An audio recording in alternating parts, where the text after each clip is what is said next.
कागज जिस पर लिख रहा हूं वो भी बेजान है, कलम जिससे लिख रहा हूं वो भी बेजान है, लेकिन जिक्र किसका लिख रहा हूं, तारीफ किसकी लिख रहा हूं। सुभान अल्लाह। मेरे नबी का नाम इतनी तासीर रखता है कि वो मुर्दे में भी जान डाल सकता है। मैं रात के आखिरी पहर में जब आपकी नात लिख रहा था, लगा के अल्फाज ची उठे हैं, लगा के कागज धड़क रहा है। मेरे मोहम्मद का नाम है जो मेरी जुबान पर चमक रहा है। कहने को बहुत कुछ कहा जा सकता है। मुहर्रम अल हराम का मुकद्दस महीना जारी और सारी है। दुआ है कि अल्लाह ताला इसकी बरकतें हम सबको नसीब फरमाए। आमीन। गालिबन 9 मुहर्रम को मैं जंग की तरफ सफर कर रहा था, तो रास्ते में एक किताब चलते चलते मैंने कहा था, मेरे ज़हन में आ रहा है, मेरे दिल कर रहा है वो भी मैं आपको सुनाऊं। कहता हूं कि जिस नबी का उम्मती हो, अक्ल भी हैरत में है। जिस नबी का उम्मती हूं, अक्ल भी हैरत में है। कैसा हुस्न जमाल है, कैसा कीलो काल है, कैसा आला मर्तबा है, कैसा हुस्न जमाल है। जिस नबी का उम्मती हो, अक्ल भी हैरत में है। कैसा आला मर्तबा है, कैसा हुस्न जमाल है।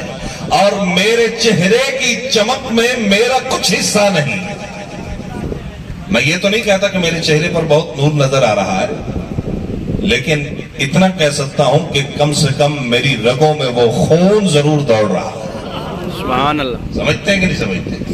मेरे चेहरे की चमक में मेरा कुछ हिस्सा नहीं, बस अहले बैत से इश्क है, ये भी उसी का कमाल है। सुभान अल्लाह। बस अहले बैत से इश्क है, ये भी उसी का कमाल है। और मैं आपसे अर्ज करूं कि ये दुनिया अल्लाह ताला ने न मेरे लिए बनाई है न आपके लिए बनाई है। हर शख्स जो इस दुनिया में आता है, कुछ वक्त गुजारता है तो समझना शुरू कर देता है कि दुनिया मेरे लिए बनी। मैं हूं तो दुनिया है, मैं नहीं होगा दुनिया नहीं होगी। ऐसा नहीं, ये हमारे लिए नहीं बनी। कहता हूं कि सबब तख्लीक दुनिया का जहां जब भी कहीं लिखा, सबब तख्लीक दुनिया का जहां जब भी कहीं लिखा, मोहम्मद अव्वली लिखा, मोहम्मद आखिरी लिखा। ये पूरी कायनात शुरू से लेकर आखिर तक किसकी है भैया? हमारे नबी की। सबब तख्लीक दुनिया का जहां जब भी कहीं लिखा, मोहम्मद अव्वली लिखा, मोहम्मद आखिरी लिखा। और मैं अर्ज करूं कि हम सब अपनी निस्बत अपने नबी के साथ कायम करते हैं कि नहीं करते? बेशक। कहते हैं कि भाई हमारे तो आका वही, ये सब कहते हैं, हम उनके गुलाम, हम उनसे बड़ी मोहब्बत करते हैं, हमारे दिल में इश्क रसूल है।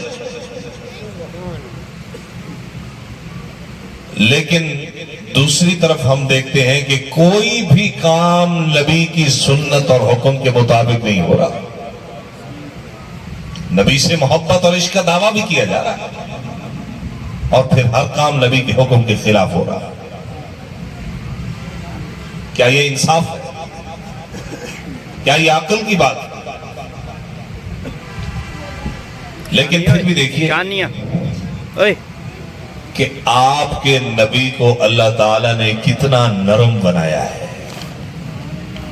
चौथे पारे में सूरत आल इमरान में अल्लाह ताला ने फरमाया, फबिमा रहमतिम मिनल्लाहि लिंत लहुम।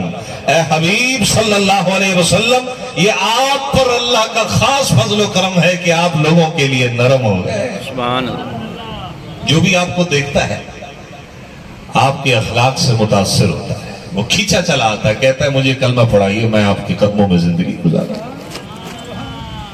یہ اخلاق ہے ہمارے نبی. لقد جاءکم رسول من انفسکم عزیز علیہ ما عنتم حریص علیکم بالمؤمنین رؤوف الرحیم. وہ تو بڑے مہربان ہیں, وہ تو بڑے شفیق ہیں, آپ بھی مہربانی کریں.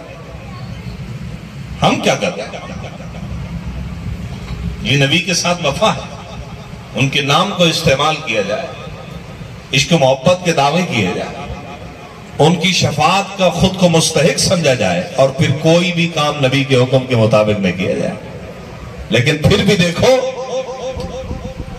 ہم جتنے بھی ان سے دور ہونا چاہتے ہیں وہ اتنے ہی ہمیں پاس بلاتے ہیں. یہ ان کی مہربانی ہے. ہم ایسے کام کرتے ہیں جس سے وہ ناراض ہو جائے, وہ پھر بھی ناراض نہیں ہوتا. سمجھتے ہو کہ نہیں سمجھتے؟ سبب تخلیق دنیا کا جہاں جب بھی کہیں لکھا محمد اولی لکھا, محمد آخری لکھا, اور میں سر پر لے کے اپنے بوجھ پہنچا تھا گناہوں کا رسول پاک نے, لیکن مجھے بھی جنتی لکھا. سبحان اللہ. یہ ان کی مہربانی ہے کہ ہم جتنے بھی غلط راستے پر نکل جائیں وہ پھر بھی ہماری شفاعت کرنے کے لیے تیار ہے. میں سر پر لے کے اپنے بوجھ پہنچا تھا گناہوں کا رسول پاک نے, لیکن مجھے بھی جنتی لکھا. اچھا, میں عرض کروں کہ ایک تڑپ ایسی ہے جو میرے دل میں بھی ہے اور آپ کے دل میں بھی ہے.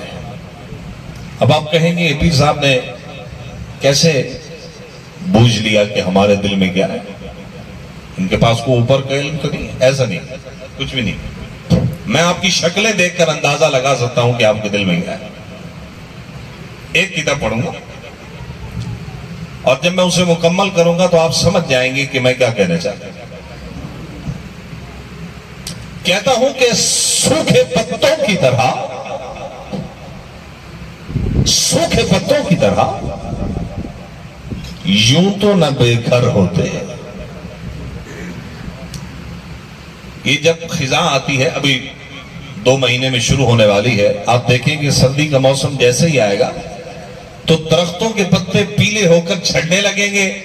تو جب گھر کے صحن میں گریں گے تو گھر کی خواتین جھاڑو سے انہیں لپیٹ کر باہر پھینک دیں گے. بیکار ہو گئے, ان کی اب کوئی اہمیت نہیں. تو اسی طرح ہم بھی ایک تھوڑے سے عرصے کے لیے دنیا میں آئے ہیں. جب جسم سے روح نکلے گی تو ہم بھی بیکار ہوں گے, لوگ ہمیں بھی قبر پہ ڈالیں. سوکھے پتوں کی طرح یوں تو نہ بے گھر ہوتے, جو ہم زمین پہ نہ ہوتے تو پھر کدھر ہوتے. سمجھتے ہو؟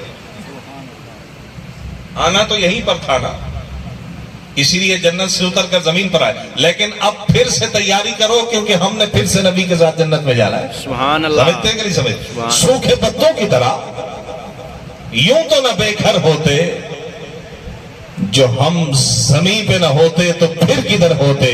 کبھی دہلیز پر ہوتے, کبھی چھت پر ہوتے, کاش ہم لوگ مدینے کے کبوتر ہوتے. سبحان اللہ. کبھی دہلیز پر ہوتے, کبھی چھت پر ہوتے, کاش ہم لوگ مدینے کے کبوتر ہوتے. دعا کرو اللہ تعالیٰ ہم سب کو حج پر بھی لے جائے, عمرہ پر بھی لے جائے, اور بار بار زیارت نصیب فرمائے. یہ وہ طلب تھی جو میرے دل میں بھی ہے اور آپ کے دل میں. اگر آپ اجازت دیں تو میں ایک اور کتاب کروں, اگر آپ کی اجازت ہو. سبحان اللہ.